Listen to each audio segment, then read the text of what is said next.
Hello students, ನಮ್ಮ Trinity ITIನ online theory ಕ್ಲಾಸಿಗೆ medical electronics second year ವಿದ್ಯಾರ್ಥಿಗಳನ್ನು ಸ್ವಾಗತಿಸ್ತಾ ಇದ್ದೇನೆ.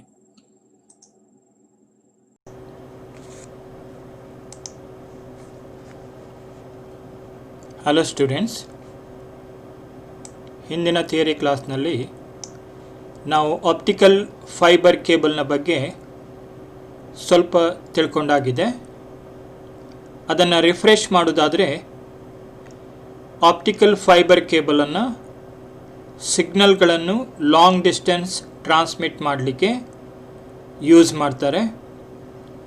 ಈ optical fibre cable thin fibre glass ಅಥವಾ ಪ್ಲಾಸ್ಟಿಕ್ನಿಂದ ಮಾಡಲ್ಪಟ್ಟಿದ್ದು. ಗ್ಲಾಸ್ ಅಥವಾ ಪ್ಲಾಸ್ಟಿಕ್ ಫೈಬರಿಗೆ ಲೀಡ್ ಅಂತ ಕೂಡ ಹೇಳ್ತಾರೆ. ಈ ಲೀಡ್ನಲ್ಲಿ LED ಅಥವಾ ಲೇಸರ್ ಲೈಟ್ಗಳನ್ನು ಪಾಸ್ ಮಾಡೋದ್ರ ಮೂಲಕ ವೆರಿ ಲಾಂಗ್ ಡಿಸ್ಟೆನ್ಸ್ ಲೈಟನ್ನು ಪಾಸ್ ಮಾಡ್ತಾರೆ. ಬಟ್ ಈ ಲೈಟ್ ನಾವು ಯಾವ ಸಿಗ್ನಲ್ಗಳನ್ನು ಕೊಡ್ತಾ ಇದ್ದೇವೆ ಅದರ ಎಲೆಕ್ಟ್ರಿಕಲ್ ಫಾರ್ಮನ್ನು ಲೈಟಿಗೆ ಕನ್ವರ್ಟ್ ಮಾಡಿರ್ತಾರೆ. ಅಗೇನ್ ಹೇಳೋದಾದರೆ, ನಮಗೆ ಯಾವುದೇ ಒಂದು ಕೇಬಲ್ ಸಿಗ್ನಲ್ ಅಥವಾ audio video signal, internet signal, telephone signal ಇವುಗಳನ್ನು ಲಾಂಗ್ ಡಿಸ್ಟೆನ್ಸ್ ಟ್ರಾನ್ಸ್ಮಿಟ್ ಮಾಡಬೇಕಾದ್ರೆ ಸ್ಟಾರ್ಟಿಂಗ್ ಪಾಯಿಂಟ್ನಲ್ಲಿ ಆ ಎಲ್ಲ ಸಿಗ್ನಲ್ಗಳು ಎಲೆಕ್ಟ್ರಿಕಲ್ ಸಿಗ್ನಲ್ ಆಗಿರುತ್ತೆ. ಅದನ್ನು ಡೈರೆಕ್ಟಾಗಿ OFCಗೆ ಫೀಡ್ ಮಾಡಲಿಕ್ಕೆ ಆಗಲ್ಲ. ಆದ್ದರಿಂದ ಆ ಸಿಗ್ನಲ್ಗಳನ್ನು ಲೈಟಿಗೆ ಕನ್ವರ್ಟ್ ಮಾಡ್ತಾರೆ. LED ಅಥವಾ ಲೇಸರ್ ಲೈಟ್ಗಳ ಸಹಾಯದಿಂದ ಅವುಗಳನ್ನು ಲೈಟಿಗೆ ಕನ್ವರ್ಟ್ ಮಾಡಿ OFC ಮೂಲಕ ಲಾಂಗ್ ಡಿಸ್ಟೆನ್ಸಿಗೆ ಟ್ರಾನ್ಸ್ಮಿಟ್ ಮಾಡ್ತಾರೆ ಅಂತ ನಿನ್ನೆ ಕ್ಲಾಸಲ್ಲಿ ಹೇಳಿದ್ದೇನೆ. ಸೊ ಆಪ್ಟಿಕಲ್ ಫೈಬರ್ ಕೇಬಲ್ನ ಕನ್ಸ್ಟ್ರಕ್ಷನ್ ಬಗ್ಗೆ ಕೂಡ ನಾನು ಹೇಳಿದ್ದೇನೆ. 6 ಲೇಯರ್ಸ್ ಇರ್ತದೆ. ಸೆಂಟರಲ್ಲಿ ಇರುವಂಥದ್ದು ಗ್ಲಾಸ್ ಅಥವಾ ಪ್ಲಾಸ್ಟಿಕ್ನಿಂದ ಮಾಡಲ್ಪಟ್ಟ ಕೋರ್. ಸಿಲಿಕಾ ಅಂತ ಇಲ್ಲಿ ಕೊಟ್ಟಿದ್ದಾರೆ. ಸಿಲಿಕಾ ಅಂದರೆ ಗ್ಲಾಸ್ ಅಂತ ನಾನು ಲಾಸ್ಟ್ ಕ್ಲಾಸಲ್ಲಿ ಹೇಳಿದ್ದೇನೆ. ಈ ಕೋರ್ ಗ್ಲಾಸ್ನಿಂದ ಮಾಡಲ್ಪಟ್ಟಿದ್ದು ಅಥವಾ ಸಿಲಿಕಾದಿಂದ ಮಾಡಲ್ಪಟ್ಟಿದ್ದು. ಇದು ಮೇಯ್ನ್ ಆಗಿ ಲೈಟನ್ನು ಟ್ರಾನ್ಸ್ಮಿಟ್ ಮಾಡುವ ಅಥವಾ ಪಾಸ್ ಮಾಡುವಂಥ ಒಂದು ಲೀಡ್ ಆಗಿರುತ್ತೆ. ಇದಕ್ಕೆ ಪ್ರೊಟೆಕ್ಷನ್ ಆಗಿ ಕ್ಲಾಡಿಂಗ್ ಅಂತ, ಅದು ಕೂಡ ಗ್ಲಾಸಿಂದ ಮಾಡಲ್ಪಟ್ಟಿದೆ, ಸಿಲಿಕಾ ಅಥವಾ ಗ್ಲಾಸ್. ಈ ಕೋರಿಗೆ ಕವರ್ ಆಗಿ ಕ್ಲಾಡಿಂಗ್ ಇರ್ತದೆ. ಲಾಸ್ಟ್ ಕ್ಲಾಸಲ್ಲಿ ಹೇಳಿದ್ದೇನೆ, ಕೋರ್ ಮತ್ತು ಕ್ಲಾಡಿಂಗ್ ಇದೆರಡು ಒಂದೇ ಯೂನಿಟ್, ಅವುಗಳನ್ನು ಸಪರೇಟ್ ಮಾಡಲಿಕ್ಕೆ ಆಗೋದಿಲ್ಲ, ಬ್ರೇಕ್ ಆಗ್ತದೆ ಅಂತ ಹೇಳಿದ್ದೇನೆ. ಸೊ ಕೋರ್ ಮತ್ತು ಕ್ಲಾಡಿಂಗ್ ಎರಡೂ ಕೂಡ ಸಿಲಿಕಾ ಅಥವಾ ಗ್ಲಾಸಿಂದ ಮಾಡಲ್ಪಟ್ಟಿರುತ್ತೆ. ಈ ಕ್ಲಾಡಿಂಗ್ನ ಕೆಲಸ ಏನಂತ ಹೇಳಿದರೆ ಕೋರಿಗೆ ಸಪೋರ್ಟ್ ಮಾಡುವಂಥದ್ದು ಮತ್ತು ಕೋರ್ನಲ್ಲಿ ಏನು ಲೈಟ್ ಪಾಸ್ ಆಗ್ತದೆ ಅದು ಔಟ್ಸೈಡ್ ಲೀಕೇಜ್ ಆಗದ ಹಾಗೆ ನೋಡಿಕೊಳ್ಳುವಂಥದ್ದು. ಸೊ ಇದೆರಡಕ್ಕೂ ಕವರ್ ಆಗಿ ಸಿಲಿಕಾನ್ ಕೋಟಿಂಗ್ ಬರ್ತದೆ. Very thin silicon coating. ಇದು ಬೇರೆ ಬೇರೆ ಕಲರಲ್ಲಿ ಇರ್ತದೆ. ಯಾಕೆಂದರೆ ಒಂದು ಆಪ್ಟಿಕಲ್ ಫೈಬರ್ ಕೇಬಲ್ನಲ್ಲಿ ಈ ಥರದ 2, 4, 6, 8, 12 ಫೈಬರ್ ಲೀಡ್ಗಳನ್ನು ಬಂಡಲ್ ಮಾಡಿರ್ತಾರೆ. ಸೊ ಆ ಥರ ಬಂಡಲ್ ಮಾಡಿದಾಗ ನಮಗೆ ಬೇರೆ ಬೇರೆ ಲೀಡ್ಗಳನ್ನು ಐಡೆಂಟಿಫೈ ಮಾಡಲಿಕ್ಕೆ ಇಲ್ಲಿ ಬೇರೆ ಬೇರೆ ಕಲರ್ ಸಿಲಿಕಾನ್ ಕೋಟಿಂಗ್ ಮಾಡಿರ್ತಾರೆ. ನಾನು ಲಾಸ್ಟ್ ಕ್ಲಾಸಲ್ಲಿ ಹೇಳಿದ್ದೇನೆ, red, green, blue, brown, white ಈ ಥರ ಬೇರೆ ಬೇರೆ ಕಲರ್ ಇರ್ತದೆ. ಸೊ 12 ಲೀಡ್ ಇದ್ದರೆ 12 ಕಲರ್ಸ್ ಇರ್ತದೆ. ಸೊ ಈ ಸಿಲಿಕಾನ್ ಕೋಟಿಂಗ್ಗೆ ಔಟ್ಸೈಡ್ನಲ್ಲಿ ಬರುತ್ತೆ ಬಫರ್ ಜಾಕೆಟ್. ಇದು ರಬ್ಬರ್ ಅಥವಾ ಪ್ಲಾಸ್ಟಿಕ್ನಿಂದ ಮಾಡಿರ್ತಾರೆ. ಸೊ ಈ ಏನು ಪಾರ್ಟ್ ಇದೆ ಅದಕ್ಕೆ ಪ್ರೊಟೆಕ್ಷನ್ ಕೊಡಲಿಕ್ಕೆ, ಇದು ಡ್ಯಾಮೇಜ್ ಆಗದಾಗೆ ಪ್ರೊಟೆಕ್ಷನ್ ಕೊಡಲಿಕ್ಕೆ ಬಫರ್ ಜಾಕೆಟನ್ನು ಯೂಸ್ ಮಾಡ್ತೇವೆ. ಪ್ಲಾಸ್ಟಿಕ್ ಅಥವಾ ರಬ್ಬರ್. ನಾವೇನು ನಾರ್ಮಲ್ ವೈರ್ನಲ್ಲಿ, ಕಾಪರ್ ವೈರ್ನಲ್ಲಿ ನೋಡ್ತೇವೆ, ನೀವು ಲ್ಯಾಬ್ನಲ್ಲಿ ನೋಡಿದ್ದೀರಾ, ಸೋಲ್ಡರಿಂಗ್ ವೈರ್ಸ್ ಅಥವಾ ಕನೆಕ್ಟಿಂಗ್ ವೈರ್ಸ್. ನೀವೇನು ವೈರ್ ಸ್ಟ್ರಿಪ್ಪರಿಂದ ಸ್ಕಿನ್ನನ್ನು ತೆಗಿತಿದ್ರಿ ಆ ಥರ ಮೆಟೀರಿಯಲಿಂದ ಸ್ಕಿನ್ನನ್ನು ಮಾಡಿರ್ತಾರೆ. ಅದರ ಔಟ್ಸೈಡಲ್ಲಿ ನೋಡೋದಾದರೆ ಸ್ಟ್ರೆಂತ್ ಮೆಂಬ್ರೇನ್, ಇದು ಫುಲ್ ಕೇಬಲಿಗೆ ಸ್ಟ್ರೆಂತ್ ಕೊಡಲಿಕ್ಕೆ ಇದು ಬಟ್ಟೆಯಿಂದ ಮಾಡಿದ ಫೈಬರ್ಗಳನ್ನು, ಸೊ ನೋಡುವಾಗ ಸಿಲ್ಕ್ ಫೈಬರ್ ಹಾಗೆ ಕಾಣ್ತದೆ, ರೇಷ್ಮೆಯ ಬಟ್ಟೆಯ ಫೈಬರ್ಸ್ ದಾರಗಳಿಂದ ಮಾಡಿದ ಹಾಗೆ ಕಾಣ್ತದೆ, ಅದು ಸಪೋರ್ಟ್ ಮಾಡ್ತದೆ ಈ ಫುಲ್ ಕೇಬಲಿಗೆ. ಸೊ ಬಫರ್ ಸ್ಟ್ರೆಂತ್ ಮೆಂಬರ್ನ ಔಟ್ಸೈಡ್ ಬರುವಂಥದ್ದು black polyurethane outer jacket, black colour ಇದ್ದು. ನಾವು ಯಾವುದೇ ಒಂದು ಫೈಬರ್ ಆಪ್ಟಿಕಲ್ ಫೈಬರ್ ಕೇಬಲ್ ನೋಡುವಾಗ ಔಟ್ಸೈಡಲ್ಲಿ ನಮಗೆ ಬ್ಲ್ಯಾಕ್ ಕಲರ್ ಕಾಣ್ತದೆ, ನಾರ್ಮಲ್ ಆದ ಕೊಯಾಕ್ಸಿಯಲ್ ಕೇಬಲ್ ಹಾಗೆ ಕಾಣ್ತದೆ. ಸಾರಿ. ಸೊ ಇದು ಪಾಲಿಯೂರಿಥೀನ್ ಮೆಟೀರಿಯಲಿಂದ ಮಾಡಿರುವಂಥದ್ದು. ಇದು ಫುಲ್ ಕೇಬಲಿಗೆ ಅಟ್ಮಾಸ್ಫಿಯರಿಕ್ ಪ್ರಾಬ್ಲಮಿಂದ ಪ್ರೊಟೆಕ್ಷನ್ ಕೊಡ್ತದೆ. ಸೊ ಇಲ್ಲಿ ನೆಕ್ಸ್ಟ್ ಕೊಟ್ಟಿದ್ದಾರೆ main part of the optical fibre cable. First ಬರುವಂಥದ್ದು core, next cladding, buffer, jacket. So ಇದನ್ನು ನಾವು ಸಪ್ರೇಟಾಗಿ ನೋಡೋದಾದರೆ ಫಸ್ಟ್ ಬರ್ತದೆ ಕೋರ್. ಇಲ್ಲಿ ಕೋರ್ನ ಡಯಾಮೀಟರ್ ಹಾಕಿದ್ದಾರೆ. ಡಯಾಮೀಟರ್ ಅಂದರೆ ಅದು ಎಷ್ಟು ಏರಿಯಾ ಹೊಂದಿರ್ತದೆ ಅಂತ. ಡಯಾಮೀಟರ್ ಅಂದರೆ ನಿಮಗೆ ಗೊತ್ತುಂಟು, ಒಂದು ವೈರ್ನ ಫೇಸನ್ನು ಅದು ಎಷ್ಟು ದೊಡ್ಡದಿದೆ ಅಥವಾ ವೈರ್ ಎಷ್ಟು ದಪ್ಪ ಇದೆ ಅಂತ ಹೇಳುವಾಗ ಡಯಾಮೀಟರಲ್ಲಿ ಹೇಳ್ತಾರೆ. ಸೊ ಕೋರ್ ಅತಿ ಒಳಗಿನ ಪಾರ್ಟ್ ಏನಿದೆ ಕೋರ್, ಇದು ಲೈಟನ್ನು ಟ್ರಾನ್ಸ್ಮಿಟ್ ಮಾಡುವಂಥ ಗ್ಲಾಸಿಂದ ಮಾಡಿರುವಂಥ ಲೀಡ್ ಅಂತ ಕರಿತೇವೆ, ಕೋರ್ ಅಂತ ಸಹ ಹೇಳ್ಬೋದು. ಸೊ ಇದು ಕೋರ್ನ ಡಯಾಮೀಟರ್ ನಮಗೆ 8ರಿಂದ 9 ಮತ್ತು 9 ಬಿಟ್ಟರೆ 8ರಿಂದ 62.5 ಮೈಕ್ರೋಮೀಟರ್. ಕೆಲವೊಂದು ಕೇಬಲ್ 8ಇಂದ ಸ್ಟಾರ್ಟ್ ಆಗಿ 62.5 ಮೈಕ್ರೋಮೀಟರ್ ಡಯಾಮೀಟರ್ ಇರ್ತದೆ. ನೀವು ಆಲೋಚನೆ ಮಾಡ್ಬೋದು ಮೈಕ್ರೋಮೀಟರ್ ಅಂದರೆ ಎಷ್ಟು ತಿನ್ ಅಂತ. ಲಾಸ್ಟ್ ಕ್ಲಾಸಲ್ಲಿ ಹೇಳಿದ್ದೇನೆ ನಾನು, ಒಂದು ಫೈಬರ್ ಲೀಡ್, ಈ ಕೋರ್ ಏನಿರ್ತದೆ ಇದು ಒಂದು ಸಿಂಗಲ್ ಹ್ಯಾರ್ನಷ್ಟು ತಿನ್ನಿರ್ತದೆ ಅಂತ. ಅಂದರೆ ಸೊ ಕೆಲವೊಂದು ಫೈಬರ್ 8ಇಂದ 62.5 ಮೈಕ್ರೋಮೀಟರ್, ಕೆಲವೊಂದು ಫೈಬರ್ಗಳು 9ಇಂದ ಸ್ಟಾರ್ಟ್ ಆಗಿ 62.5 ಮೈಕ್ರೋಮೀಟರ್ ಡಯಾಮೀಟರ್ ಇರ್ತದೆ. ಈ ಕೋರ್ನ ಕೆಲಸ ಏನು? The core of a fibre cable is a cylinder of plastic or silica or glass that runs all along the fiber cable's length and offers protection by cladding. The diameter of the core depends on the application used. ನಾನು ಹೇಳಿದ 8ಇಂದ start ಆಗಿ 62.5 micrometre diameter ಇರ್ತದೆ ಅಂತ. ಇದರ ನಡುವೆ ಬೇರೆ ಬೇರೆ micrometre ರೇಂಜಲ್ಲಿ ಬೇರೆ ಬೇರೆ ಆಪ್ಟಿಕಲ್ ಫೈಬರ್ ಬರ್ತದೆ. ಅದನ್ನು ನಾವು ಬೇರೆ ಬೇರೆ ಅಪ್ಲಿಕೇಶನ್ಗೆ ಯೂಸ್ ಮಾಡ್ತೇವೆ. ಫಾರ್ ಎಕ್ಸಾಂಪಲ್ 9 ಮೈಕ್ರೋಮೀಟರ್ ಡಯಾಮೀಟರ್ ಇರ್ಬೋದು, 10, 15, 25 ಅಪ್ ಟು 62.5 ಮೈಕ್ರೋಮೀಟರ್ ಡಯಾಮೀಟರ್ ಇರ್ಬೋದು. ಸೊ ಈ the core of a fibre cable is cylinder, ಅಂದರೆ ಸಿಲಿಂಡರ್ ಶೇಪಲ್ಲಿ ಇರ್ತದೆ, ಫುಲ್ ಗ್ಲಾಸಿಂದ ಮಾಡಿರ್ತಾರೆ.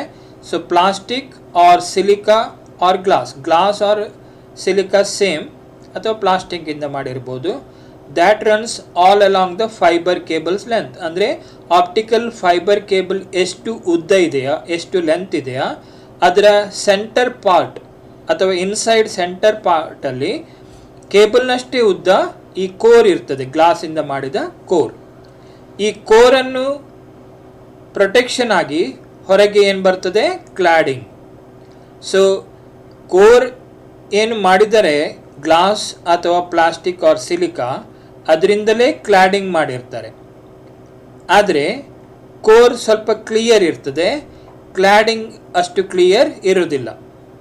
ಸೊ ಕೋರ್ ಗ್ಲಾಸಿಂದ ಮಾಡಿದಾದರೆ ಪ್ಯೂರ್ ಇರ್ತದೆ.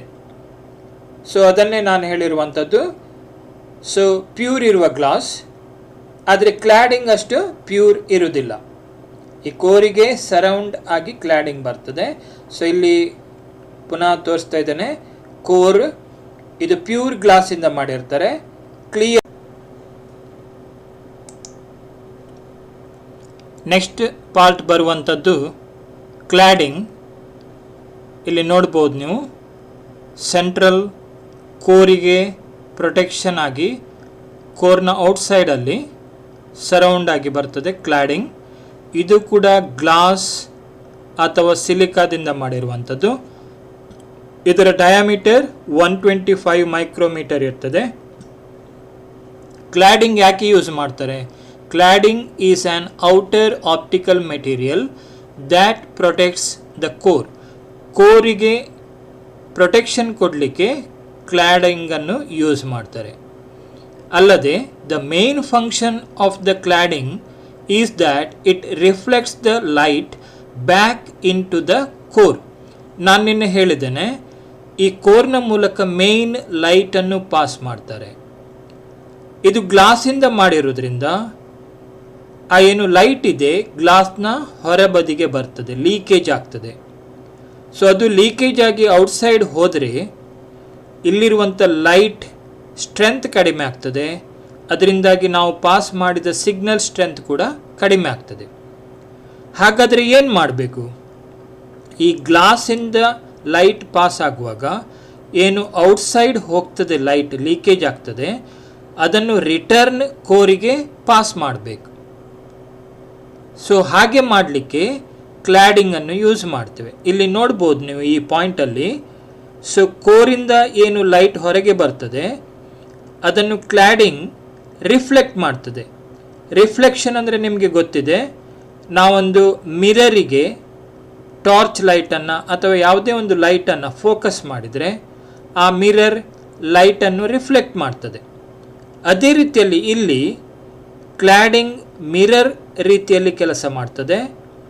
ಕೋರಿಂದ ಏನು ಲೈಟ್ ಲೀಕೇಜ್ ಆಗ್ತದೆ, ಹೊರಗೆ ಬರ್ತದೆ, ಅದನ್ನು ಕ್ಲಾಡಿಂಗ್ ರಿಟರ್ನ್ ಕೋರಿಗೆ ರಿಫ್ಲೆಕ್ಟ್ ಮಾಡ್ತದೆ.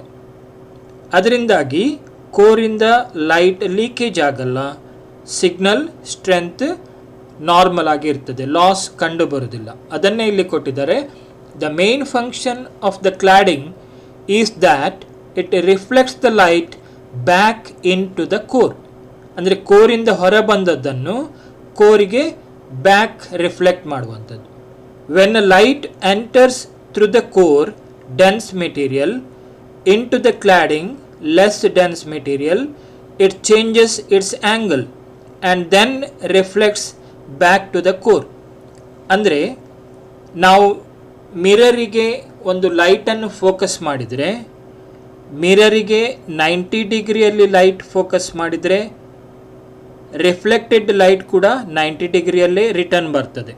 ನಾವು ಏನು ಲೈಟ್ ಫೋಕಸ್ ಮಾಡಿದ್ದೇವೆ ಅದೇ ಡೈರೆಕ್ಷನಲ್ಲಿ ಲೈಟ್ ರಿಫ್ಲೆಕ್ಟ್ ಆಗ್ತದೆ.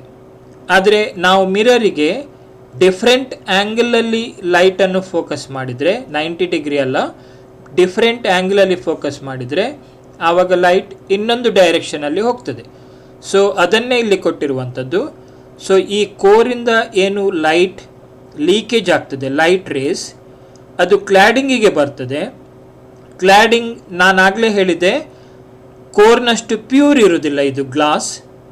ಅದರಿಂದ ಇದಕ್ಕೆ ಬಂದಂಥ ಲೈಟ್ಗಳು 90 ಡಿಗ್ರಿಯಲ್ಲಿ ಕೋರಿಗೆ ಹೋಗುವುದಿಲ್ಲ. ಸೊ ಡಿಫರೆಂಟ್ ಆ್ಯಂಗಲಲ್ಲಿ ಕೋರಿಗೆ ಹೋಗ್ತದೆ. ಅಂದರೆ ಏನು ಲೈಟ್ ಹೊರಗೆ ಬಂದಿತ್ತು ಅದು ಅದೇ ಡೈರೆಕ್ಷನಲ್ಲಿ ಒಳಗೆ ಹೋಗುವುದಿಲ್ಲ, ಸ್ವಲ್ಪ ಮುಂದಕ್ಕೆ ಹೋಗ್ತದೆ. ಹಾಗೆ ಕೇಬಲ್ನ ಲೆಂತ್ ವೈಸ್ ಆಗೋದ್ರಿಂದ ಲೈಟ್ ಕೋರಿಂದ ಕ್ಲಾಡಿಂಗಿಗೆ ಬರ್ತದೆ, ಕ್ಲಾಡಿಂಗಿಂದ ರಿಫ್ಲೆಕ್ಟ್ ಆಗಿ ಮುಂದಕ್ಕೆ ಪಾಸ್ ಆಗ್ತದೆ. ಇದನ್ನು ರಿಫ್ರಾಕ್ಷನ್ ಅಂತ ಕರಿತೇವೆ. ಸೊ ಇದು ಕಂಟಿನ್ಯೂ ಆಗಿ ನಡೆಯೋದ್ರಿಂದ ಲೈಟ್ ಮುಂದಕ್ಕೆ ಪಾಸ್ ಆಗ್ತದೆ. ಇನ್ನೊಮ್ಮೆ ಹೇಳ್ತೇನೆ, ಸರಿಯಾಗಿ ತಿಳ್ಕೊಳ್ಳಿ. ಸೊ ಈಗ ನಾವು ಲೈಟನ್ನು ಇದರ ಮೂಲಕ ಪಾಸ್ ಮಾಡಬೇಕು. ನಾವು ಕಾಪರ್ ಕೇಬಲ್ನಲ್ಲಿ ಆದರೆ ಏನಾಗ್ತದೆ, ಎಲೆಕ್ಟ್ರಿಸಿಟಿ ಪಾಸ್ ಮಾಡಿದಾಗ ಎಲೆಕ್ಟ್ರಿಕ್ ಕರೆಂಟ್ ಕಾಪರ್ ಕೇಬಲ್ನಲ್ಲಿ ಫ್ಲೋ ಆಗ್ತದೆ. ಯಾಕೆಂದರೆ ಕಾಪರ್ ಕೇಬಲ್ ಒಂದು ಕಂಡಕ್ಟರ್. ಸೊ ಅದರ ಕ್ಯಾರೆಕ್ಟರಿಸ್ಟಿಕ್ ಏನಂತ ಹೇಳಿದರೆ ಎಲೆಕ್ಟ್ರಿಸಿಟಿಯನ್ನು ಪಾಸ್ ಮಾಡುವಂಥದ್ದು. ಅದು ಎಷ್ಟು ಲಾಂಗ್ ವೈರ್ ಇದೆ ಅಷ್ಟು ಲಾಂಗ್ ಎಲೆಕ್ಟ್ರಿಸಿಟಿಯನ್ನು ಪಾಸ್ ಮಾಡ್ತದೆ. ಆದರೆ ಇಲ್ಲಿ ಏನಾಗಿದೆ, ಗ್ಲಾಸನ್ನು ನಾವು ಯೂಸ್ ಮಾಡ್ತೇವೆ, ಸಿಗ್ನಲನ್ನು ಲೈಟ್ ಮೂಲಕ ಪಾಸ್ ಮಾಡ್ತೇವೆ. ಸೊ ಆ ಲೈಟ್ ಮುಂದೆ ಮುಂದೆ ಪಾಸ್ ಆಗಬೇಕು ಕೇಬಲ್ನಲ್ಲಿ. ಆ ಪಾಸ್ ಆಗಲಿಕ್ಕೆ ಏನಾದರೂ ಒಂದು ಫೋರ್ಸ್ ಬೇಕು. ಆ ಫೋರ್ಸನ್ನು ಇಲ್ಲಿ ಕ್ಲಾಡಿಂಗ್ ಕೊಡ್ತದೆ. ಹೇಗೆ ಕೊಡ್ತದೆ? ಇಲ್ಲಿ ಲೈಟ್ ಬರ್ತಾ ಇದೆ, ನಿಮಗೆ ಗೊತ್ತುಂಟು, ಕೋರ್ನಲ್ಲಿ ಅಥವಾ ಮೇನ್ ಲೀಡ್ನಲ್ಲಿ ಗ್ಲಾಸ್ನಲ್ಲಿ ಲೈಟ್ ಬರ್ತಾ ಇದೆ. ಅದು ಹೊರಗೆ ಲೀಕೇಜ್ ಆಗ್ತದೆ. ಲೀಕೇಜ್ ಆದದ್ದು ಹೊರಗೆ ಹೋಗುವುದಿಲ್ಲ, ಬದಲಿಗೆ ಎಲ್ಲಿ ಬರ್ತದೆ? ಕ್ಲಾಡಿಂಗಿಗೆ ಬರ್ತದೆ. ಕ್ಲಾಡಿಂಗ್ನ ಗುಣ ಏನು? ತನಗೆ ಬಂದಿರುವಂಥ ಲೈಟನ್ನು ಪುನಃ ರಿಫ್ಲೆಕ್ಟ್ ಮಾಡೋದು ಕೋರಿಗೆ. ಆದರೆ ಕೋರ್ ಪ್ಯೂರ್ ಗ್ಲಾಸಿಂದ ಮಾಡಿದೆ, ಕ್ಲಾಡಿಂಗ್ ಅಷ್ಟು ಪ್ಯೂರ್ ಇರುವುದಿಲ್ಲ. ಅದರಿಂದ 90 ಡಿಗ್ರಿ ರಿಫ್ಲೆಕ್ಟ್ ಆಗುವುದಿಲ್ಲ ಲೈಟ್. 90 ಡಿಗ್ರಿ ರಿಫ್ಲೆಕ್ಟ್ ಆದರೆ ಏನಾಗ್ತದೆ? ಕೋರಿಂದ ಯಾವ ಪಾಯಿಂಟಿಂದ ಲೈಟ್ ಬಂದಿದೆಯಾ ಅದೇ ಪಾಯಿಂಟಿಗೆ ರಿಟರ್ನ್ ಹೋಗ್ತದೆ. ಆದರೆ ನಮಗೆ ಲೈಟ್ ಮುಂದೆ ಹೋಗಬೇಕು. ಅದಕ್ಕೋಸ್ಕರ ಕ್ಲಾಡಿಂಗ್ ಏನು ಮಾಡ್ತದೆ? ಕೋರಿಂದ ಯಾವ ಪಾಯಿಂಟಿಂದ ಲೈಟ್ ಬಂದಿದೆ ಅದನ್ನು ರಿಫ್ಲೆಕ್ಟ್ ಮಾಡುವಾಗ 90 ಡಿಗ್ರಿ ರಿಫ್ಲೆಕ್ಟ್ ಮಾಡೋದಿಲ್ಲ, ಸ್ವಲ್ಪ ಆ್ಯಂಗಲ್ ಚೇಂಜ್ ಮಾಡಿ ಮುಂದಕ್ಕೆ ಪಾಸ್ ಮಾಡ್ತದೆ. ಸೊ ಈ ಪಾಯಿಂಟಿಂದ ಲೈಟ್ ಮುಂದೆ ಬಂತು, ಪುನಃ ಇಲ್ಲಿ ಕ್ಲಾಡಿಂಗ್ ಇದೆ, ಅದು ಲೈಟನ್ನು ಪುನಃ ಮುಂದಕ್ಕೆ ಪಾಸ್ ಮಾಡ್ತದೆ. ಪುನಃ ಇಲ್ಲಿ ಕ್ಲಾಡಿಂಗ್ ಇದೆ, ಅದು ಕೋರಿಂದ ಬಂದ ಲೈಟನ್ನು ಮುಂದೆ ಪಾಸ್ ಮಾಡ್ತದೆ. ಸೊ ಹೀಗೆ ಕೋರ್ ಮತ್ತು ಕ್ಲಾಡಿಂಗ್ ಒಟ್ಟಾಗಿ ಲೈಟನ್ನು ರಿಫ್ಲೆಕ್ಟ್ ಮಾಡುವ ಮೂಲಕ ಮುಂದೆ ಮುಂದೆ ಲೈಟ್ ಪಾಸ್ ಆಗ್ತದೆ. ಇದೇ ರೀತಿ ಫುಲ್ OFC ಅಂದರೆ ಆಪ್ಟಿಕಲ್ ಫೈಬರ್ ಕೇಬಲ್ನ ಲೆಂತ್ ವೈಸ್ ಈ ರೀತಿಯಲ್ಲಿ ನಡೀತದೆ. ಸೊ ಇದರಿಂದಾಗಿ ನಮಗೆ ಎಂಡ್ ಪಾಯಿಂಟ್ ತನಕ ಲೈಟ್ ಬರ್ತದೆ. ನೆಕ್ಸ್ಟ್ ಪಾರ್ಟ್ ಬರ್ತದೆ ಬಫರ್ ಜಾಕೆಟ್. ನಾನಿಲ್ಲಿ ತೋರಿಸ್ತಾ ಇದ್ದೇನೆ ನಿಮಗೆ ಬಫರ್ ಜಾಕೆಟ್. ಇದರ ಬಗ್ಗೆ ಈಗಾಗಲೇ ಹೇಳಿದ್ದೇನೆ ನಾನು. ಸೊ ಇದು ಏನು ಮಾಡ್ತದೆ? ಈ ಕೋರ್ ಕ್ಲಾಡಿಂಗ್ ಗ್ಲಾಸಿಂದ ಮಾಡಿದೆ, ಅದಕ್ಕೆ ಸಿಲಿಕಾನ್ ಕೋಟಿಂಗ್ ಇದೆ, ಕಲರ್. ಇದಿಷ್ಟು ಸೆಕ್ಷನಿಗೆ, ಇದಿಷ್ಟು ಪಾರ್ಟಿಗೆ ಪ್ರೊಟೆಕ್ಷನ್ ಕೊಡಲಿಕ್ಕೆ ಬಫರ್ ಜಾಕೆಟ್. ಇದು ನಮ್ಮ ವೈರ್ನ ಸ್ಕಿನ್ ಇದ್ದಾಗೆ ಇರ್ತದೆ. ಸೊ ಅದರ ಡಯಾಮೀಟರ್ ಎಷ್ಟಿರ್ತದೆ ಕೊಟ್ಟಿದ್ದಾರೆ ಇಲ್ಲಿ, 250 ಮೈಕ್ರೋಮೀಟರ್. ಸೊ ಬಫರ್ ಜಾಕೆಟ್ನ ಕೆಲಸ ಏನು? The main function of the buffer is to protect the fibre from damage while arranged in optical cables. These bundles are protected by the cable's strength membranes covering. So buffer jacket ನ ಕೆಲಸ ಏನು? So ಇಲ್ಲಿ ಗ್ಲಾಸಿಗೆ cover ಆಗಿ buffer jacket ಯಾಕೆ ಬರ್ತದೆ ಅಂತ ಹೇಳಿದ್ರೆ, ಆಗಲೇ ಹೇಳಿದಾಗೆ ಒಂದು ಫೈಬರ್ ಕೇಬಲ್ನಲ್ಲಿ 4, 8, 10, 12 ಲೀಡ್ಗಳು ಇರ್ಬೋದು. ಸೊ ಅವುಗಳು ಪ್ರೊಟೆಕ್ಷನ್ ಇಲ್ಲದಿದ್ದರೆ, ಈ ಥರ ವೈರ್ನ ಸ್ಕಿನ್ನ ಹಾಗೆ ಪ್ರೊಟೆಕ್ಷನ್ ಇಲ್ಲದಿದ್ದರೆ ಗ್ಲಾಸ್ಗಳು ಒಂದಕ್ಕೊಂದು ಟಚ್ ಆಗಿ ಡ್ಯಾಮೇಜ್ ಆಗ್ಬೋದು. ಸೊ ಅದಕ್ಕೋಸ್ಕರ ಗ್ಲಾಸ್ ಡ್ಯಾಮೇಜ್ ಆಗದೇ ಇರಲಿ ಅಂತ ಅದಕ್ಕೆ ಸ್ಕಿನ್ ರೀತಿಯಲ್ಲಿ, ನಮ್ಮ ವೈರ್ನ ಸ್ಕಿನ್ ರೀತಿಯಲ್ಲಿ ಪ್ರೊಟೆಕ್ಷನನ್ನು ಕೊಟ್ಟಿದ್ದಾರೆ. ಸೊ ಅದರ ಕೆಲಸ ಅಷ್ಟೇ. ನೆಕ್ಸ್ಟ್ ಬರುವಂಥದ್ದು last part. So outer jacket, ಹೊರಗಿನ ಬ್ಲ್ಯಾಕ್ ಪಾಲಿಯುರಿಥಿನ್ ಔಟರ್ ಜಾಕೆಟ್ ಅಂತ ಹೇಳಿದೆ. ಇದು ನಾವು ಯಾಕೆ ಯೂಸ್ ಮಾಡ್ತೇವೆ? ಸೊ ಫುಲ್ ಕೇಬಲಿಗೆ ಅಟ್ಮಾಸ್ಫಿಯರಿಕ್ ಎಫೆಕ್ಟ್ನಿಂದ ಪ್ರೊಟೆಕ್ಷನ್ ಕೊಡಲಿಕ್ಕೆ. ಸೊ ಈ outer jacket fibre optic cables jackets are available in different colours that can easily make us recognize the exact color of the cable we are dealing with. ಅಂದರೆ ಇದು ನಾನು last ಕ್ಲಾಸಲ್ಲಿ ಹೇಳಿದ್ದೇನೆ, ಇದು ಬ್ಲ್ಯಾಕೇ ಇರಬೇಕಂತಿಲ್ಲ, ಬೇರೆ colour ಕೂಡ ಕಂಡು ಬರ್ತದೆ. ಸೊ ಇಲ್ಲಿ ಕೊಟ್ಟಿದ್ದಾರೆ ದ ಕಲರ್ ಯೆಲ್ಲೋ. ಸೊ ಈ ಔಟರ್ ಜಾಕೆಟ್ನ ಕಲರ್ ಯೆಲ್ಲೋ ಇದ್ದರೆ ಅದು ಸಿಂಗಲ್ ಮೋಡ್ ಆಪ್ಟಿಕಲ್ ಫೈಬರ್ ಆಗಿರುತ್ತೆ. ಸೊ ಆರೆಂಜ್ ಕಲರ್ ಇದ್ದರೆ, ಔಟರ್ ಜಾಕೆಟ್ ಆರೆಂಜ್ ಕಲರ್ ಇದ್ದರೆ ಅದು multi mode fibre optical cable ಆಗಿರ್ತದೆ. ಸೊ ಆಪ್ಟಿಕಲ್ ಫೈಬರ್ ಕೇಬಲ್ನಲ್ಲಿ 2 ಟೈಪ್ ಬರ್ತದೆ. ಒಂದು single mode optical fibre cable, ಇನ್ನೊಂದು multi mode optical fibre cable. So orange colour ಇದ್ದರೆ ಮಲ್ಟಿ ಮೋಡ್ ಫೈಬರ್, ಅದೇ ಇಲ್ಲಿ ಯೆಲ್ಲೋ ಕಲರ್ ಇದ್ದರೆ ಸಿಂಗಲ್ ಮೋಡ್ ಫೈಬರ್. ಹೆಚ್ಚಾಗಿ ಕೇಬಲ್ ಟಿ ವಿ ಸಿಗ್ನಲ್ಗಳನ್ನು, ಬ್ರಾಡ್ಬ್ಯಾಂಡ್ ಇಂಟರ್ನೆಟ್ ಸಿಗ್ನಲ್ಗಳನ್ನು ಪಾಸ್ ಮಾಡಲಿಕ್ಕೆ ಸಿಂಗಲ್ ಮೋಡ್ ಫೈಬರ್ ಕೇಬಲನ್ನು ಯೂಸ್ ಮಾಡ್ತಾರೆ. ಸೊ ಮಲ್ಟಿ ಮೋಡ್ ಕೇಬಲನ್ನು ಹೆಚ್ಚಾಗಿ ಯೂಸ್ ಮಾಡೋದಿಲ್ಲ. ಸೊ ಈಗ ನಾವು ಆಪ್ಟಿಕಲ್ ಫೈಬರ್ ಕೇಬಲ್